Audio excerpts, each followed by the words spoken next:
tal? ¿Cómo están? Muy buenas noches. Un placer saludarles. Soy Fernando del Rincón. Bienvenido a Conclusiones. Hoy es viernes. Algunos de nosotros sobrevivimos la semana. Siempre se lo digo, siempre recuérdelo. Es un logro, ¿no? Aunque a veces no estemos conscientes. Oiga, vamos a hablar de tres temas importantísimos el día de hoy. Venezuela, por supuesto. Vamos a dar un seguimiento. Hay una frase contundente de Luis Almagro sobre los comunicados de condena, ¿no? Tantos comunicados de condena que hay con todas las cosas que pasan siempre en Venezuela. También vamos a estar hablando de lo que ocurre en Guatemala, con estas denuncias que hacía Leopoldo Guerra, precisamente el día de ayer aquí en Conclusiones, sobre amenazas que recibió para no inscribir a la candidata del Movimiento Semilla, Telma Aldana, exfiscal general de Guatemala. Y por el otro lado vamos a estar hablando de Nicaragua y este diálogo. ¿Es más oxígeno para Ortega o realmente tiene algún punto claro de funcionamiento? ¿O es nada más un reflejo de lo que ya hemos vivido antes en otros países, ¿no? Como Venezuela, por ejemplo. De eso vamos a estar hablando hoy, así cerramos la semana, si usted me acompaña, e iniciamos ya.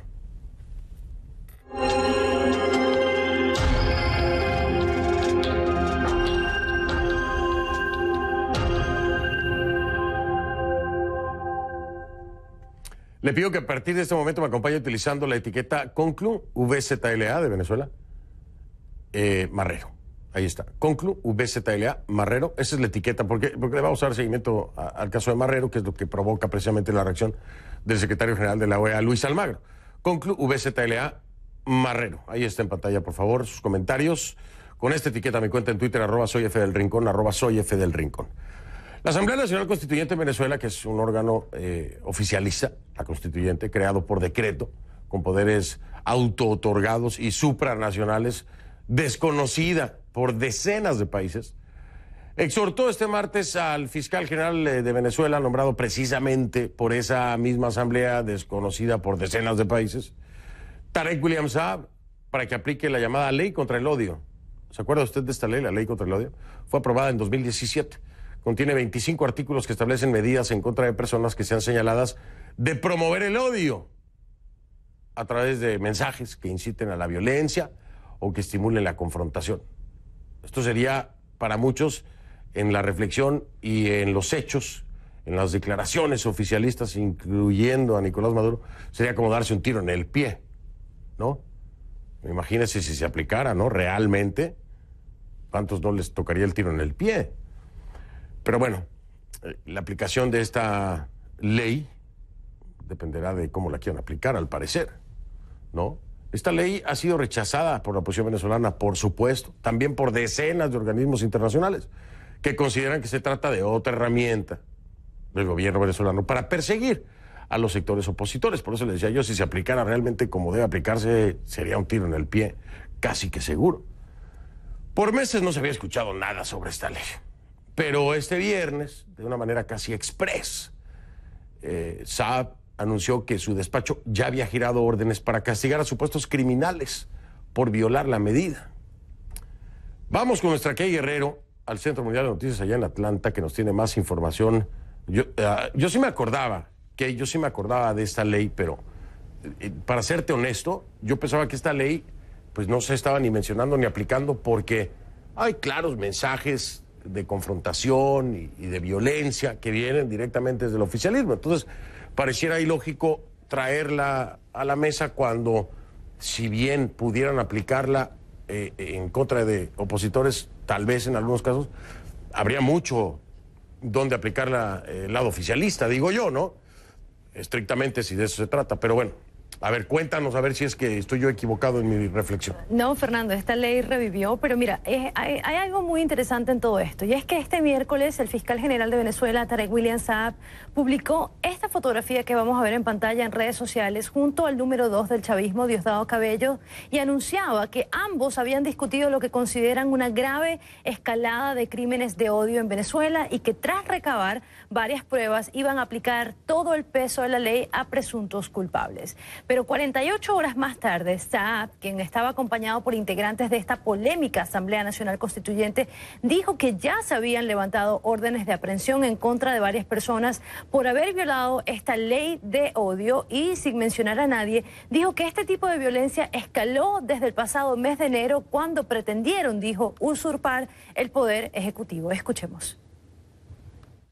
Sujetos que hayan usurpado el poder son autores intelectuales porque en sus Twitter, en sus redes llaman a matar a chavistas, llaman a golpear a personas identificadas con algún poder público nacional. Eso no puede ser aceptado, ni de ninguno ni de ningún otro lado. Es decir, aquí estamos hablando en línea general, obviamente, pero la escalada que estamos viendo, ustedes pueden observar como lo he narrado, son producidas por personas que puede respetársele, que sean opuestas al Estado venezolano, pero que lo hagan con el debate público y oral o escrito, no por esta vía criminal, delictiva, que no vamos a aceptar. Saab, como pueden ver, no mencionó ningún nombre, pero tampoco presentó ningún tipo de pruebas sobre lo dicho. Y la mayoría de los casos que citó como ejemplo en esa conferencia son casos del año 2017 durante las protestas antigubernamentales contra Nicolás Maduro. Pero hay que mencionar que el fiscal omitió cosas que son bastante importantes en esta conferencia de prensa, y es que el miércoles la alta comisionada de Derechos Humanos para las Naciones Unidas, Michelle Bachelet, denunció la criminalización de las protestas opositoras por parte del régimen de Nicolás Maduro, señalando directamente a las bandas armadas pro gobierno conocidas como colectivos de llevar a cabo violaciones y abusos de los derechos humanos. El fiscal no hizo ninguna referencia a esta denuncia, ni tampoco se pronunció sobre la denuncia hecha este jueves en la Organización de Estados Americanos por el secretario general Luis Almagro y Tamara Sujú, que es la directora del Instituto CASLA, donde presentan el testimonio de un teniente de la Dirección General de Contrainteligencia Militar de Venezuela, que se conoce como la DIGESIN, y este asegura que se están torturando militares y presos políticos en Venezuela. CNN intentó comunicarse con los organismos involucrados, pero por el momento no hemos recibido ningún tipo de respuesta. Ahora, en esta sesión, Almagro también condenó lo que considera la pasividad de la comunidad internacional para con el caso de Venezuela y rechazó abiertamente la detención de Roberto Marrero, que es la mano derecha de Juan Guaidó, como sabemos, presidente de la Asamblea Nacional de Venezuela y reconocido por más de 50 países como presidente encargado de ese país. Escuchemos lo que dijo Luis Almagro. Nuestra respuesta no puede ser un comunicado de condena. Esos tiempos ya están pasando, ya son completamente insuficientes. Comunicados de condena, se llevaron preso a Marrero. Cuando se lleven preso a Guaidó, ¿qué hacemos? ¿Otro comunicado de condena? Esa definitivamente no es la clase de respuesta que la comunidad internacional tiene que dar a situaciones como esta. Allí está la pregunta, Fernando. ¿Qué hará la comunidad internacional si detienen a Juan Guaidó? Es un caso hipotético, pero Estados Unidos ya ha prometido tener una respuesta contundente, Fernando. La pregunta de Almagro es completamente racional, válida y contundente, ¿no? Claro, es completamente válida, Kay, es completamente válida. Además, hay que ser claros y decir las cosas como son, como lo has hecho tú. Cuando se trata de señalamientos por parte de organismos internacionales como la Alta Comisionada de los Derechos Humanos de la ONU, como en su momento la OEA, como la CIDH, vaya, el Parlamento Europeo, o sea, hay una cantidad infinita de señalamientos de violaciones de derechos humanos, de mil cosas, ¿no? Nunca se escucha por parte de ningún miembro del régimen de Maduro hacer mención a cada una de estas cosas. Nunca se escucha. Y si se escucha algo es para rechazar contundentemente lo dicho por fulanito de tal y por perenganito de Abraham. Entonces, ¿qué imparcialidad representa esto? Cuando se le preguntó, y yo sé que tú lo viste, Vladimir Villegas, que lo conocemos bien, periodista venezolano, en su programa le pregunta directamente a Saab, le dice, ¿en Venezuela se tortura? Y Saab le contesta, yo respondo como se me da la gana. Digo yo, no. Si dice que es funcionario, responda como eso, como funcionario. La realidad es esta, que y estarás de acuerdo conmigo. Y si no, me lo dices. No, estoy de acuerdo. Comunicados de condena, ¿cuántos hay?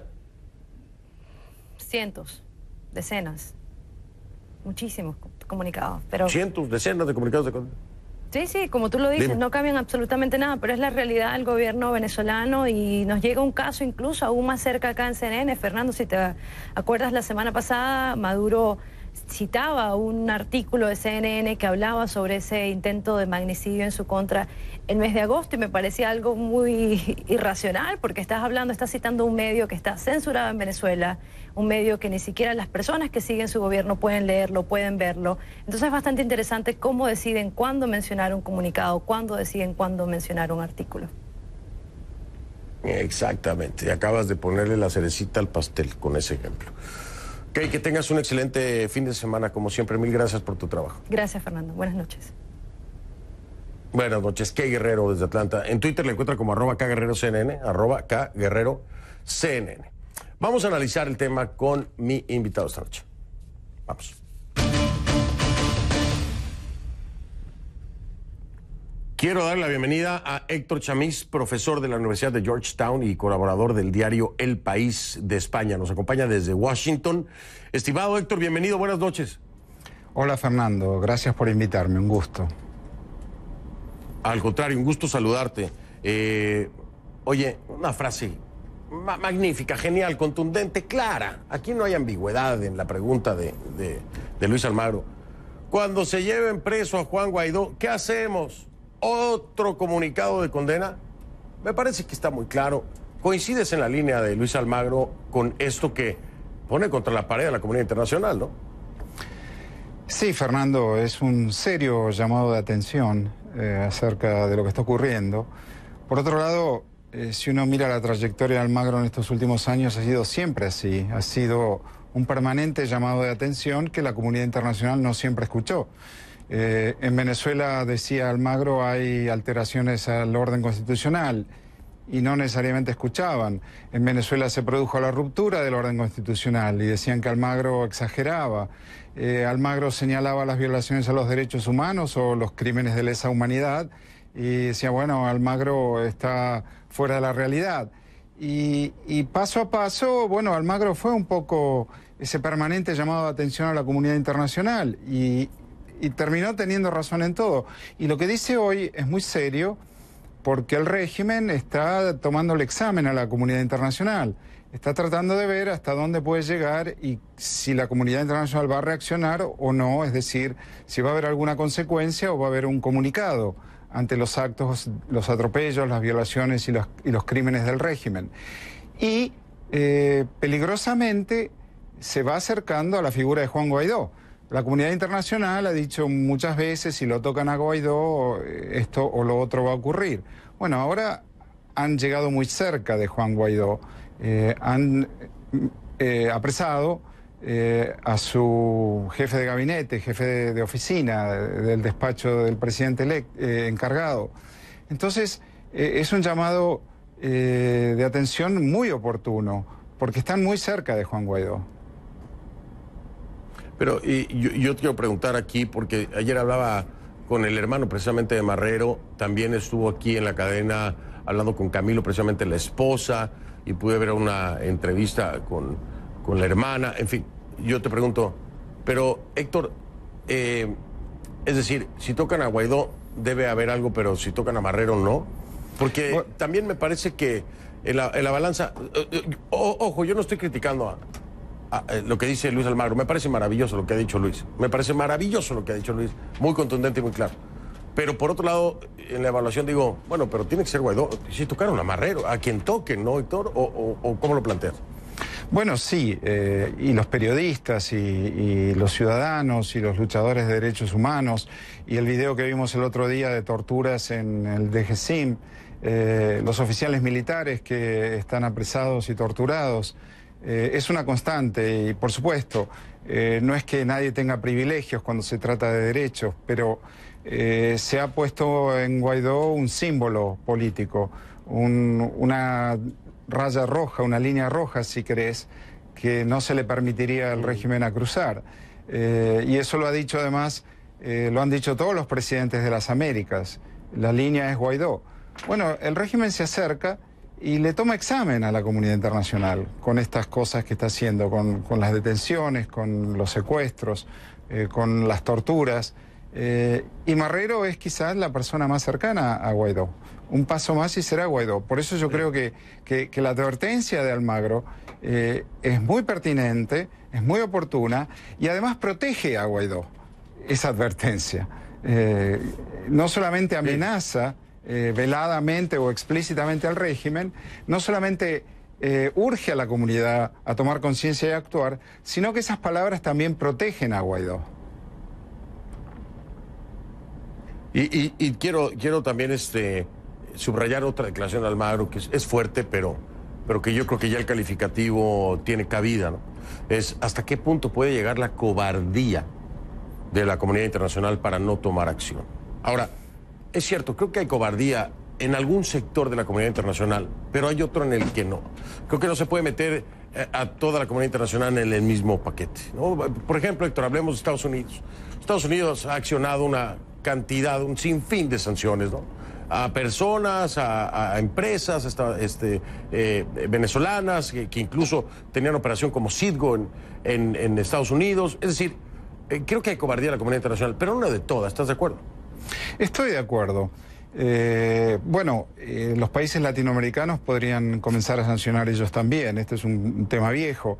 El Grupo de Lima emitió una resolución a propósito de declaraciones y resoluciones en mayo de 2018, diciendo en uno de sus puntos que aplicaría sanciones también a los funcionarios del régimen. Hasta ahora no lo hizo ninguno de esos países que firmaron la resolución. Pero por el otro lado, también debemos reconocer que estamos en una situación en la cual el contexto internacional nunca ha sido más duro contra el régimen, nunca ha sido más favorable a los demócratas venezolanos.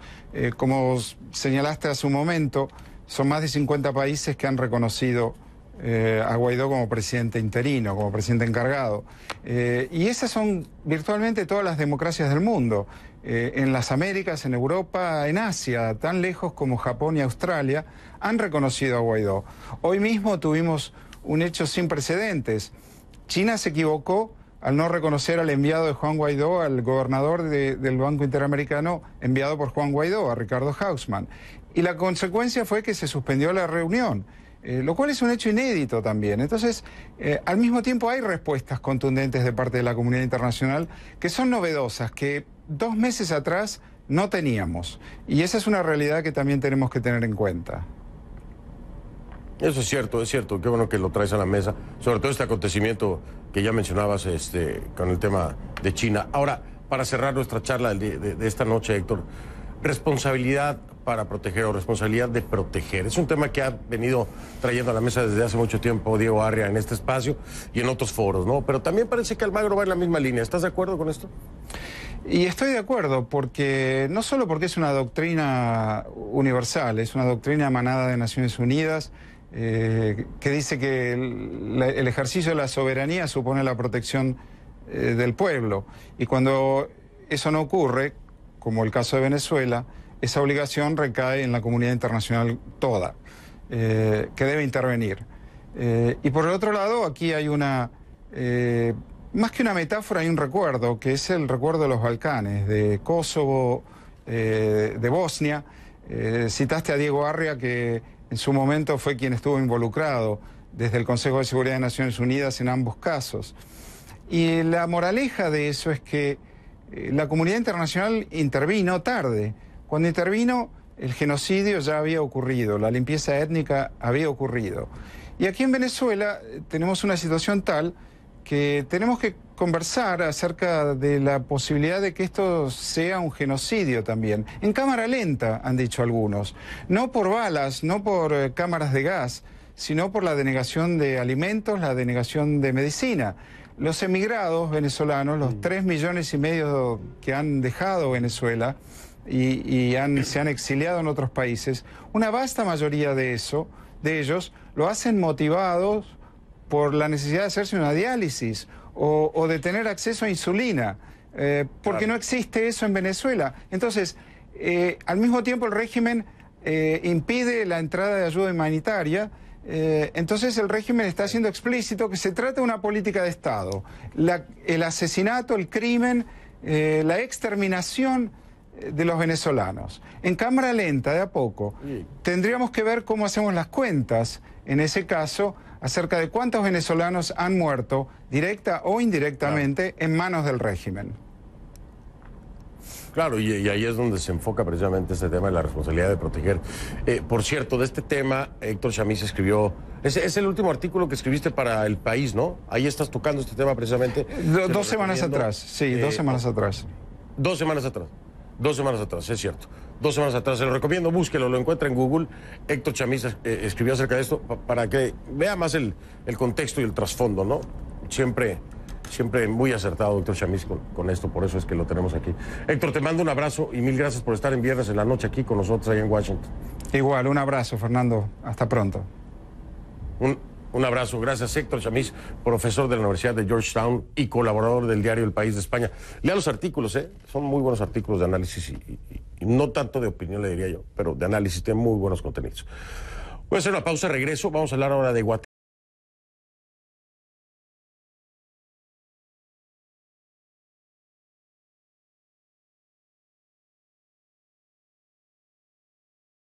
Nica, presos Nica de Nicaragua, obviamente, y está en pantalla, esta es la etiqueta.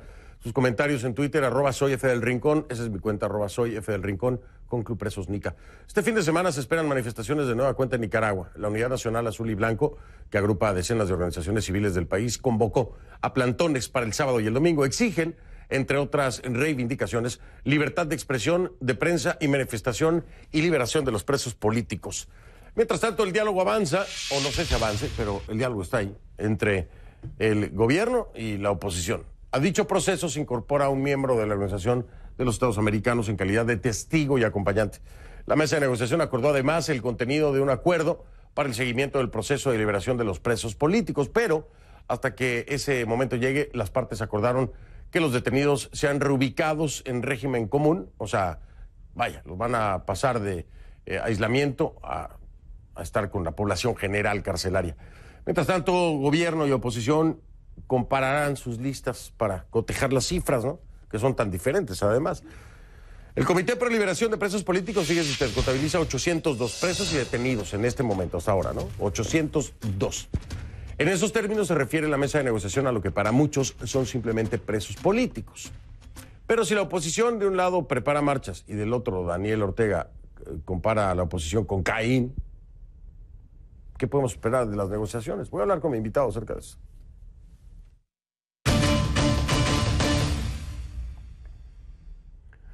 Le doy la bienvenida a Álvaro Leiva, secretario ejecutivo de la Asociación Nicaragüense Pro Derechos Humanos, que está en la ciudad de Washington, nos acompaña. Álvaro, un gusto tenerte aquí, mil gracias. Es un placer, Fernando, de darnos la oportunidad nuevamente de estar en tu programa, en este trabajo de promoción y defensa de los derechos humanos de los nicaragüenses, tanto fuera como dentro de Nicaragua. Álvaro, me llama la atención, y lo hablábamos hoy, estábamos grabando Fuentes Confiables de este domingo, donde hablamos del tema Nicaragua, y en la mesa con mis colegas periodistas les decía yo, bueno, ¿de qué está sirviendo este diálogo y de estas promesas de liberación? Porque liberan a unos y entonces meten presos a otros, y al final de cuentas la matemática sigue teniendo más presos que liberados. Álvaro, ¿le encuentras algún sentido o futuro a esta mesa de diálogo y estas promesas que vienen de parte del régimen de Ortega? Mira, Fernando, realmente nosotros como organismo de derechos humanos en el exilio, verdaderamente hemos tenido una postura muy clara con relación al diálogo en función de que para que exista de previo cualquier diálogo debe de garantizarse la restitución de los derechos humanos de los nicaragüenses, tanto fuera como dentro del país. Si no existe una restitución plena de los derechos humanos, no hay una garantía que permita ver la posibilidad de que se restituya pronto la paz social que tanto demanda nuestro pueblo, los derechos humanos y la misma Iglesia Católica. Es decir, nosotros lo que observamos es que no hay una coherencia entre lo que se dice y lo que se está practicando por parte del régimen Ortega Murillo. Por un lado, demuestra signos y por otro lado sigue reprimiendo, lo que nos indica que cada día hay más distancia de ser una posibilidad sincera y una posibilidad que permita la restitución de la paz social. Nosotros miramos que lo que verdaderamente pudiera estarse dando de parte del régimen Ortega Murillo es de legitimar, hacer perder fuerza la acción cívica de la protesta como un derecho humano, como un derecho constitucional que han venido ejerciendo la sociedad nicaragüense tanto dentro como fuera de Nicaragua. Ahora, este acompañamiento de la OEA, que va a estar prácticamente ahí como testigo, ¿te parece que va a generar algún cambio en las acciones del régimen de Ortega? ¿Crees que sea el peso suficiente para lograr lo que se está pidiendo precisamente en el restablecimiento de los derechos humanos? Mira, precisamente hoy tuve una reunión muy positiva con el secretario general Luis Almagro. Hoy tuve la oportunidad de estrechar, conversar con él, interactuar desde la perspectiva de los derechos humanos, y yo le expresaba al secretario general que no solo para que pueda existir las mejores condiciones de un diálogo es la presencia de la OEA, sino que aquí debe de haber presencia de los organismos internacionales en materia de derechos humanos. Necesitamos que ingresen al país la Comisión Interamericana de Derechos Humanos, la sección de Derechos Humanos de ONU, los organismos en exilio de derechos humanos, a fin de poder ver una posibilidad de garantizarse las mejores condiciones posibles. Nosotros miramos que el régimen Ortega Murillo lleva un comportamiento de dilatoria y un comportamiento que verdaderamente podría ser peligroso en no garantizarse la restitución de una paz social que tanto hemos señalado nosotros, que de previo deben de garantizarse algunas condiciones básicas como es el tema de los derechos humanos. Déjame marcar una pausa, Álvaro, y regreso para continuar contigo esta charla en unos minutitos. Ya estamos de vuelta.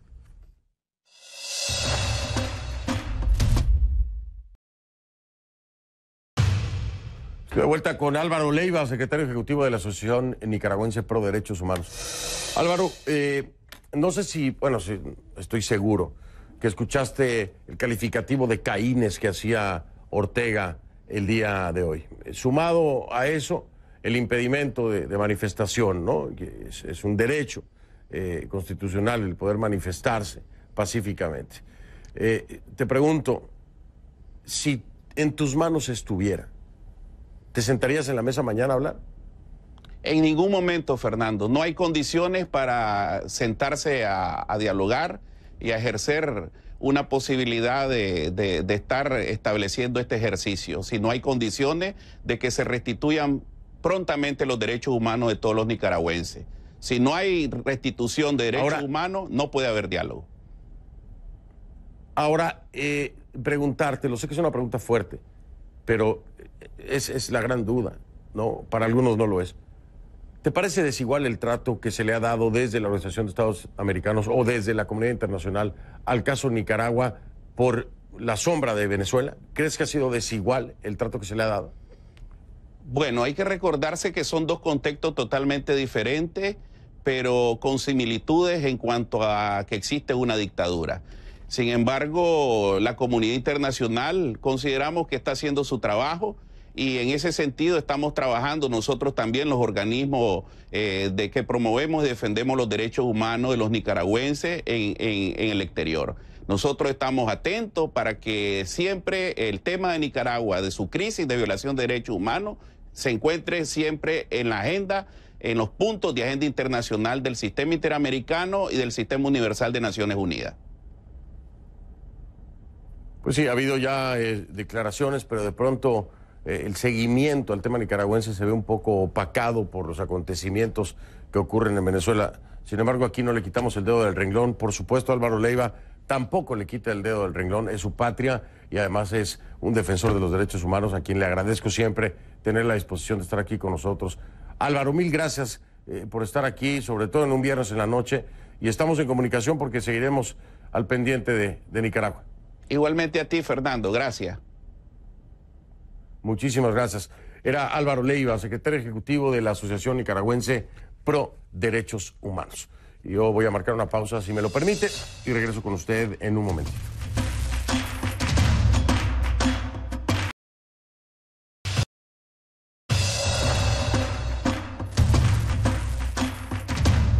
Gracias por habernos acompañado. Es viernes, algunos sobrevivimos la semana. Y si todo sale bien y usted me lo permite, claro, nos vemos el lunes. Que tenga el mejor fin de semana que pueda. Soy Fernando Rincón, gracias.